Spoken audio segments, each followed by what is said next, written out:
শিল্পী kitchen blog like করুন, subscribe করুন। ইঁচড়টাকে আমি সিদ্ধ করে নিচ্ছি। আজকে শনিবার বলে নিরামিষ ইঁচড় বানাবো। জিরাটাকে বেটে নিচ্ছি।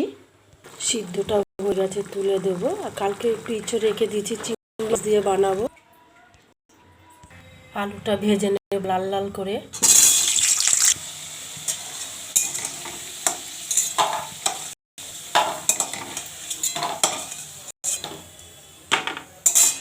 ফোড়নটা দিয়ে দিচ্ছি, এই যে ফোড়নটা দিয়ে দিচ্ছি। আদা বাটা, লঙ্কা বাটা, জিরা বাটা,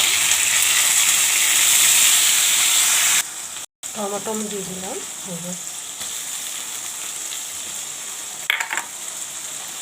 নুন দিয়ে দিলাম, আর একটু দিয়ে দিলাম, হলুদ দিয়ে দিলাম। এবার একটু জল দিয়ে দিলাম। এবার নাড়বো। এবার ভালো করে কষিয়ে একটু মটরশুঁটি দিয়ে দিলাম, ইঁচড়টা দিয়ে দেবো, আলুটাও দিয়ে দিচ্ছি।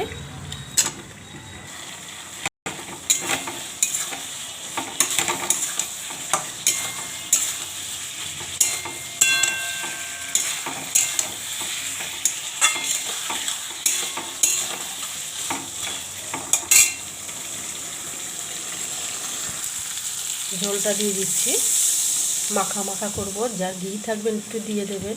আমার ঘিটা ফুরিয়ে গেছে তাই দেব না। গরম মশলা দেব আর ধনিয়া পাতা দিতে হবে।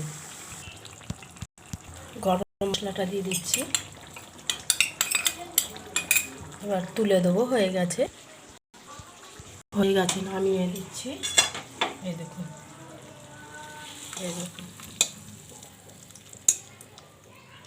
হয়ে গেছে, ইঁচড়টা হয়ে গেছে।